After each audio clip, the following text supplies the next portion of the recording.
A few days ago, Dale Alquist, the president of the American Chesterton Society, put me in touch with Bishop Robert Barron, who you will know, many of you, is the auxiliary bishop of Los Angeles, and who's the founder of the Word on Fire ministries that produce so many resources.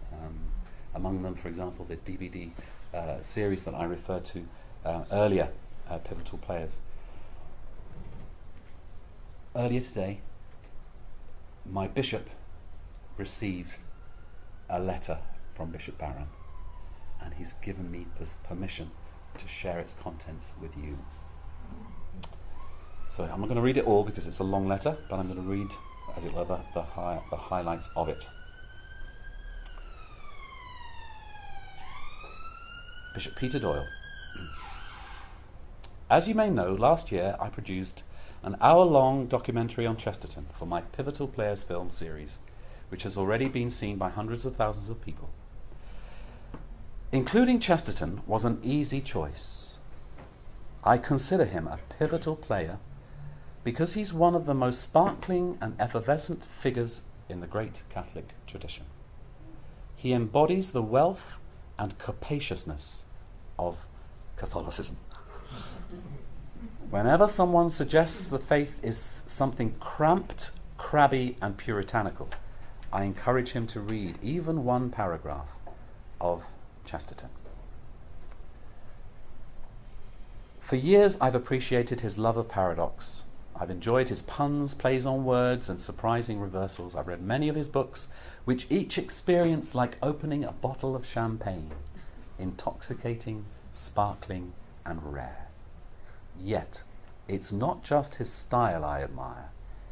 His effectiveness as an evangelist is what makes him uniquely compelling. His joyous, confident expression of orthodoxy remains an antidote to the prevailing skepticism, materialism, and cynicism of our time. He embodied the new evangelization decades before that movement received its name. I'm convinced G.K. Chesterton is a saint and should be formally recognized as one. I ask for his intercession often. Over the years, I've especially requested his prayers for the media work of my Word on Fire ministry. Chesterton has a strong following among our Word on Fire staff, and he's been an important friend and touchstone for our movement. But why is now the right time for his cause to move forward? First, I think, because as the world becomes increasingly secular, especially the West, Chesterton offers a healthy engagement with skepticism. He never smeared his opponents, never exchanged fire for fire, never used vulgarity. He loved his intellectual opponents and counted atheists among his closest friends. We've lost the art of charitable religious argument, of speaking the truth in love, as St. Paul describes it. And Chesterton can help us recover it. I don't know anyone who better exemplifies the Evangelii Gaudium, the joy of the gospel, so championed by the Holy Father. The sheer exuberance of his life harkens back to Irenaeus, who said, "The glory of God is a human being fully alive." Chesterton was and remains fully alive.